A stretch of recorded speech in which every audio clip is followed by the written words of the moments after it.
So after that, you settled down for several years now with IBM. Had another two children after that? No, just one more. We had Jason, and that was in 1973. Mm-hmm. And Anne brought her daughter from Toronto when okay. she moved out to Dawson Creek. Okay. That's Lori, and that was good.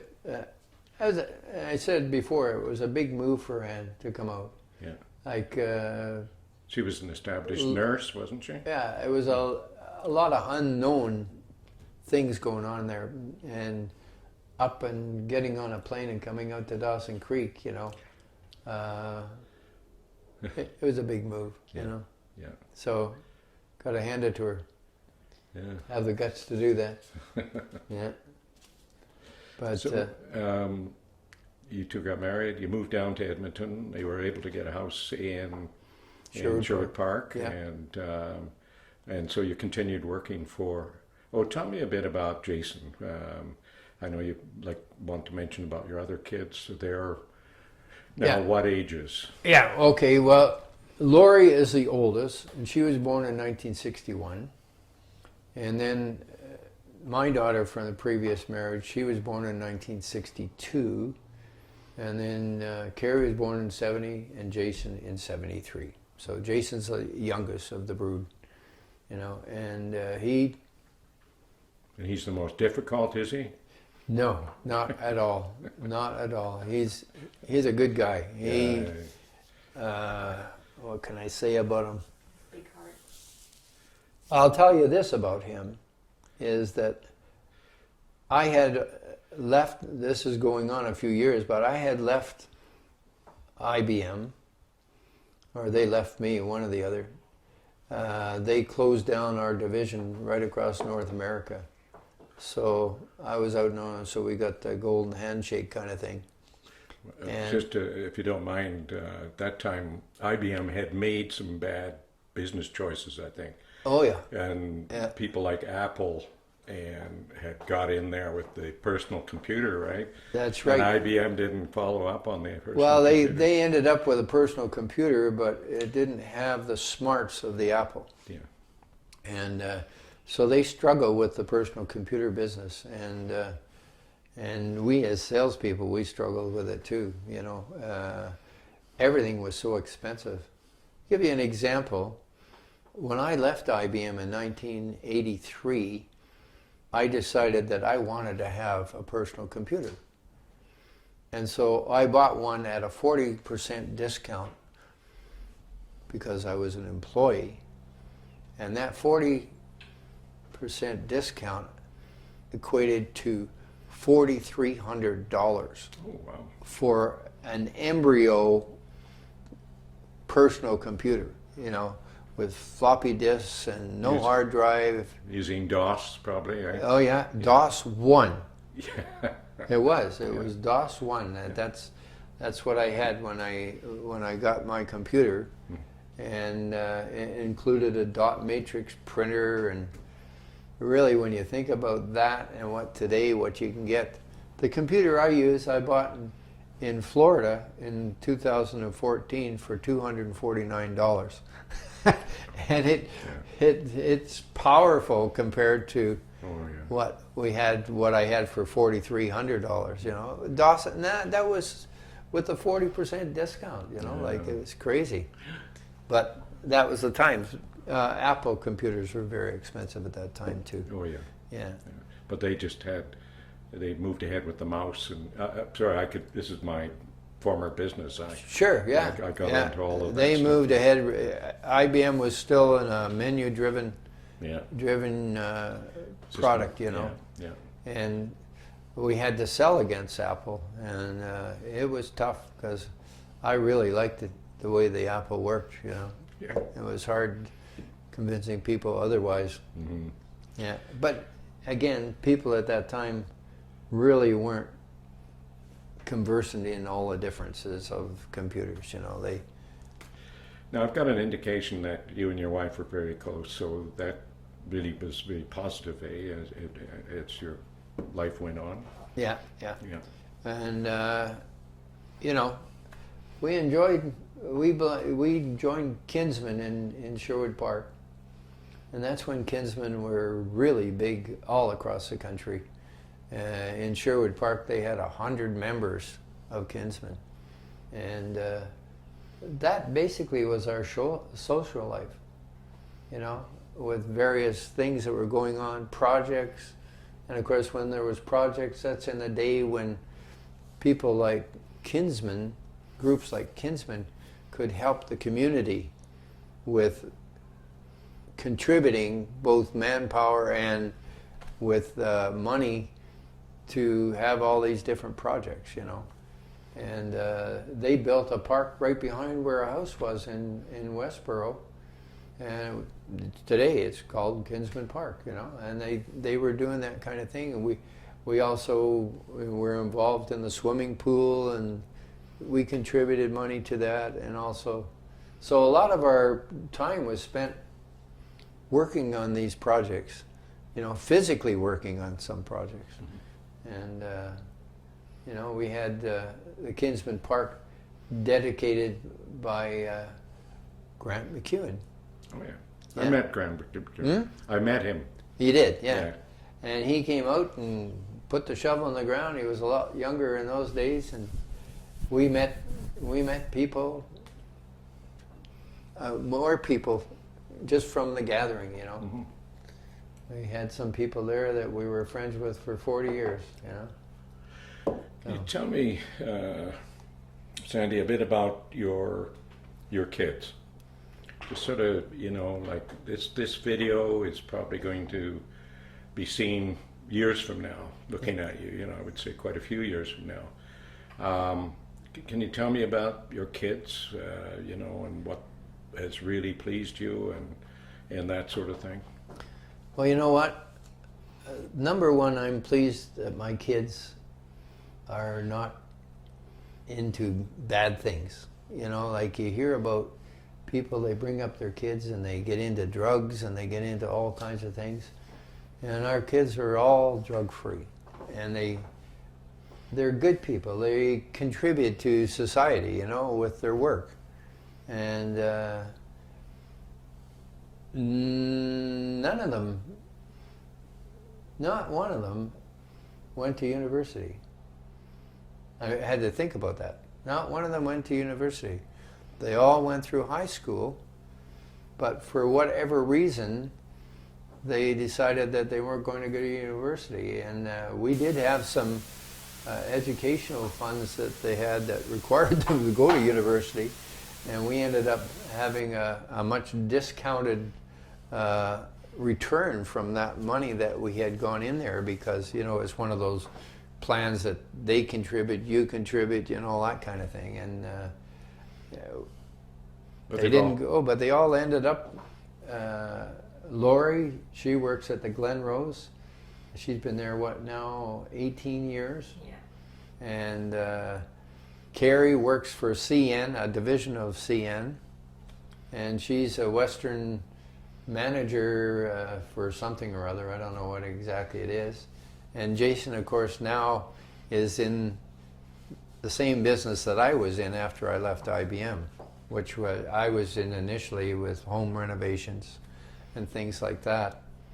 And I just might mention that Jason never took an interest in anything that I was doing. He knew what I was doing, but he never said, gee, I'd like to do that. He wasn't handy around the house. He didn't get into any of the stuff that I did around the house. Then he comes to me a year before I retired and said, he gave me this big presentation how he wanted to take over the company, because I had said I was just going to let the company go. Like its resale value wasn't really that much. It was all about me, really. And he said he wanted to take it over. So I said, well, if you do, I agreed for him to do it. But I said, I can only give you 1 year because I'm going to retire in May of next year, you know. So he worked his ass off for 1 year and kind of got the feel for the business and everything. And I helped him along the way after that. But he struggled.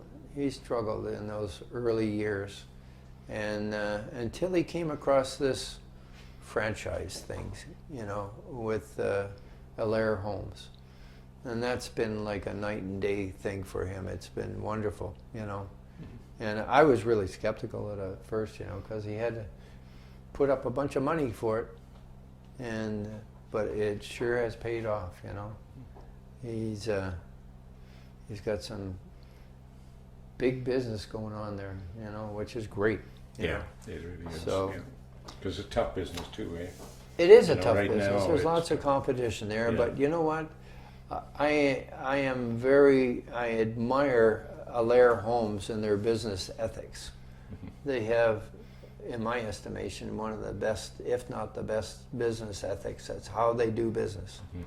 You know, and Jason, like anybody that he brings on board, he has to pay for them to go for a 2-week course in BC about the whole system and how it works and all the rest of it. So, so it's good. I'm proud of them. I'm proud of them all, actually. And Melissa, she's in Oshawa, and she's done very well in the municipal workforce, you know. And she worked for a lot of years as a temp. Her and her husband ended up separating, and so she was on her own. And but it's a common thing. And maybe a blessing. Eh? Huh? Maybe. Oh, as it turned out, it is, you know. And she now has a significant other that she's had for the last 10 years, and they're a very happy couple, you know. She's found her mate, you know, which, you know, they're not married, but it doesn't, in this day society, that doesn't really matter, Doesn't you know. No. Yeah. Yeah. And she has her security blanket. She owns a house. She rents that house out. Even though she lives with Rob, she rents that house out. And that's income. She has equity there, you know. So it's a good insurance policy for her, I think. You know. This is in Oshawa? Yeah, actually in Curtis, which is joined at the hip with Oshawa, Okay. just a little bit east of Oshawa. Grandchildren? Yeah, 2 by her, and Tyler, he would be coming up 30 years old, and then there's Kayla, she is 28, and then down the road from that, then we have Lori, who is going to be, Lori's not a grandchild. She doesn't have any kids, Lori, but Carrie, her oldest is Hunter, and she's going to be 25 in December. Is that right, Ann? Yeah. 25 in December. Harper is turning 21 on Friday. And then there's Zen. She picked some different names. Zen, he's 15. And then we have, on Jason's side, we have Parker, he's 13. And then there's Lila, who is turning 10 on the 23rd of this month. So that's them all. Yeah. 7 altogether. All doing well. Pardon? All doing well? All doing well, yeah. Tell him about Hunter and Harper. Oh yeah, they are doing well. Hunter graduated in engineering. Environment Hunter is who? is Carrie's oldest. Okay. Yeah, and she graduated this spring in environmental engineering. She was third in her class. And Oh, sorry, don't fiddle with that. yeah. Gets itchy, I guess, eh? But Huh? It gets itchy, baby, but yeah. Yeah, I didn't know what it was. I forgot what it was.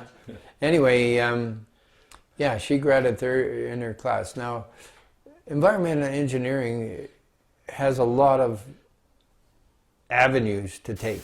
Yeah. She has a kind of a thing for anything to do about water management and things like that. So So she's struggling hard to get that. And Harper, on the other hand, graduated from NAIT this spring, and she graduated as media journalism. Oh. So she, prior to her graduating, one of her final projects was to produce a film. And so she produced a film, and her help, she produced the whole thing, and they won first prize in Canada for this short film. And coincidentally, it happened to be about the environment, you know. So we're pretty proud of her on that, Yeah, yeah. you know, and it's certainly going to look good on her resume. Yeah, yeah. Yeah. Ooh. You know, she has not really gotten into her field of education yet, and she feels that she needs to go to either Toronto or Vancouver in order to obtain field. Yeah, this mistake I made. I came here for, I thought, only a few years, Yeah. and ended up divorcing and remarrying as well. Yeah, so, you yeah. know, and so I'm still here. Sure. But Toronto and Vancouver are the places to go, that's Yeah. for sure. You know. And we don't really want her to go, I don't want her to go. but we don't have any choice in the Yeah. matter.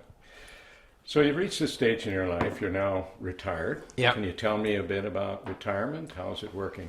Well, actually, I didn't think I was ready to retire until I retired.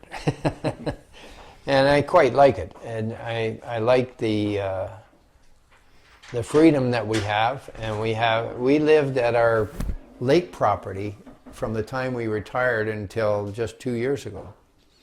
And, you know, What lake? What lake? Garner Lake, which is about 100 miles northeast of here. And we really enjoyed it up there. We were involved in the community. I ended up being the president of the seniors group up there, and they had about 100 members up there. And it was good.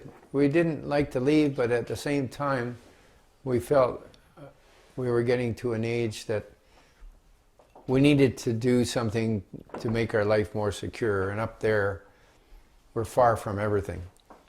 You know, like for a hospital, it was 30 miles to Smoky or 30 miles to St. Paul. And more often than not, if you were in a trouble situation, they'd end up shipping it to Edmonton, you know. We were just up there a week ago Friday, Yeah. up to a lake away Hellengone, north of here. Yeah. Perry Kincaid, I don't know if you know his name, but anyway, he has a cabin and he had a barbecue Yeah. up there. And I was saying to my wife, God, you know, if you had an accident or, you know, health problem, it would be hours before you could get to a hospital up here. You know, Yeah. it's funny. I just Well, the hospitals are there, but Yeah. they are limited in what they can do. Yeah, Like I say, they ship you to Edmonton, you know. yeah. Our neighbors up there, I mean, I think they know them by name. You know, they are ambulance drivers, you know, because there's so many times that they've had to do that, you Yeah. know. For us, it turned out good because Ann had a medical problem last year, and it would have been horrible if we had been still up at the lake, you know. Mm-hmm. You know, people are there and they do it, but it's horrible, you know, like it was. So you moved from there where everything's sort of wide open and everything like that to here. Yeah. How was that? It was good, and we've been here for 2 years. Mm-hmm. If you had asked me 3 years ago about doing that, I'd say forget it. I don't want to do that because I'm always doing stuff. I got all kinds of projects at the lake and all the rest of it, you know. And all of a sudden now that's all going to be finished, you know. And Jason, he was so good. He said, "Hey, Dad, if you ever want to get into a project, you can always use my house, blah blah blah, right?" And little things I do over there, you know. But I just found that as I got older, it wasn't that important for me to do that, you know. So coming down here, we've got a different lifestyle, and we're still growing as far as doing things, you know, here. We never had any problems about doing things when we lived at the lake. And we never had any problems doing things when we lived in Sherwood Park prior to that. We were up there for 12 years, so. In the lake, you were up there. Yeah, we were up there for 12 years. And, but coming back into the city, there's a bit of a void there. So we have to really work at being involved, you know. We still have our old friends, I'll call them, but it's not quite the same as it was 12 years ago, or in this case, 14 years ago. They've all gotten older. They all have different ideas. But we still have, like Ann last week went to the girls' half of the organization we're with, and I went to the men's, you know. And we had like 20 people out for the guys, you know. And it's a get-together. You get to know people. And how many did you have? 40. No, you didn't have 40. Yes, the Canets. You had 40 people there? Yeah, the thing was packed. Oh, wow.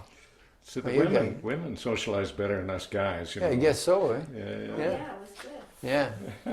Anyway, so those things are good. Yeah. But as far as having close friends our age, we don't have any real buddies that we can pick up the phone and say, hey, do you guys want to go to the show tonight? Or you want to get together, play some cards? We don't have any of that. So, and we're looking, you know. But we always have our son. And he is the most sociable guy as far as, He is. Yeah. you know. He invited me to dinner the other day, and I said, I don't even hardly know him. But anyway, you've got this point in your life. Have you got any advice for your kids? You know, how you managed to get through so well. I think you've done very well. How you managed to get through life so well. Can you got any advice? Yeah. Both of us are on a scale of 1 to 10, are like a number 8 as far as health is concerned. Maybe a 9. 9.5. Maybe 10. Yeah. No, but I mean we're in pretty good shape, you know, and we look forward to having a lot more life left in us for the next whatever, you know. And of course, we both realize that when you get to a certain age, anything can happen that you're unexpected, you know. But we're not letting that hold us ransom as far as how we live, you know. Like we have our Florida place, and as long as we're able, we're going down there in the wintertime, you know, and which we do. We're leaving on November the 19th, so. So you go down there for each winter. Eh? How long have you done that? We'll be there until April. Yeah. How long have we done that for? Yeah. How long? Well, we started going on a pretty regular basis in 2000, year 2000. Ann's mom and dad had a place down there, a house, and you know, we went down there when they were still alive, and then we kind of took over afterwards, and we kept the house for quite a while, but we found it was pretty difficult to keep the house up to snuff. There were a lot of things that we're probably going to have to invest probably about $8,000 or $9,000 to bring it up to par, you know. So we moved into a park, you know. And we have a park model with an addition, and you know, it's good because it's a place to have friends. We have more friends there that we chum with than we have here, you know. So they keep in touch with us during the summer, and when are you going down and stuff like that, you know. Golfers, are they? Golfers, yeah. And the golfing there is pretty easy. First of all, most of the people are older. They're all retired, so you don't have any star golfers. There are a few, but when they have a tournament, it's always a fun tournament. So it's we golf on those, and we golf on a pretty regular basis as far as, you know. And the 9-hole golf course is right there where we are. Just pick it up. I asked you about what advice you would give your kids and your grandchildren. What do you think was really important in your life, and Yeah, what helped you to... I don't know if I said it, but Yeah. to get educated. I mean, have an education. I don't know who told me, but it seemed to make so much sense that going to school and university is not about what you learn, it's how you learn. Right? It's just a process that your mind goes through when you're getting educated, you know? Because so many people that I've talked to over the years have gone through as a Bachelor of Science of whatever, and they're not even doing that when they work, you know? But they learned so much at university about this and that it didn't matter, that it's how they learned, you know, and you can learn other things once you've got the education, you know.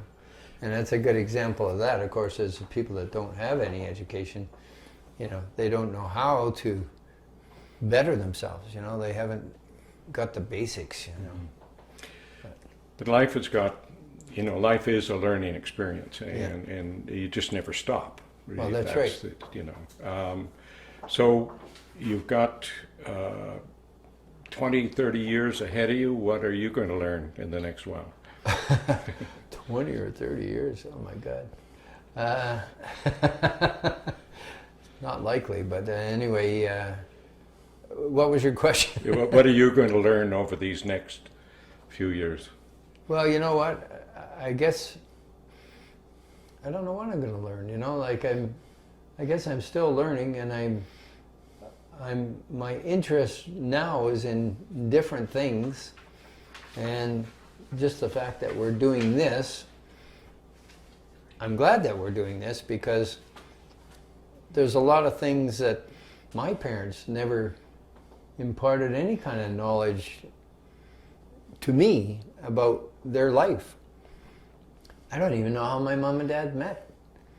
You know, they obviously must have met in Toronto someplace, you know. Huh?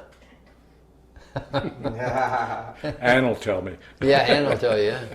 But, I mean, it's, I don't know, the next, as long as I'm alive, I love my kids. I want to be part of their life, and not, you know, like I know that they've got their own interests and everything like that, but, you know, both Ann and I want to be part of that, you know, and it's our kids, you know, like we brought them into the world, and the grandkids, they are a small part of us too, you know, like genetically, you know, so it goes on and on and on. So I kind of joke with people and say, "Oh, how old are your grandkids?" And I say, "Well, you know, there's 4 of them that are all of breeding age, but they're not married yet, anyway. But I would like to see some great grandchildren. I think it would be something that I would be really happy about, and it's part of our." I don't know if I have the word right. Is it part of our legacy, or, yeah, you know. Legacy, for sure. Yeah, and so over the next 10, 15, 20 years or whatever, I just want to be healthy enough that I can enjoy all that, you know. It's a big question mark, really, you know. Like well, I've already mentioned that we like to go down south, get out of the winter, and that's part of our enjoyment, and we want to keep doing that as long as we can. But, you know, that can change in a minute, you know, if you have some kind of a medical problem and whatever, you know. But we're not, I think I already said it, we're not letting all that kind of thoughts hold us ransom to enjoying the rest of our life, you know. So. You, when you die, Yeah. what would you like to see happen? Well, they got to look after my remains, and I would like them to somehow or other remember me, you know. And for me, whatever kind of, if I die, what kind of service they have for me doesn't seem too much important. I don't have too much importance to that, as opposed to them remembering who I was, and that I hope that I was part of their life and that they enjoyed me as a parent, as a grandparent, as a friend, you know, that sort of thing. So, you know, we've been to more funerals lately than we really want to be. And it's interesting how different people do different things for a memorial service. Most of them are memorial now because most people are being cremated. And I kind of make a mental note of all those things, you know. But I'm not looking forward to that right now. I don't think any of us are. Yeah. But that's about it. I would want them to be remembered as, I like to be known as a good person, you know. You And will I- be. Huh? You will be. So that's it.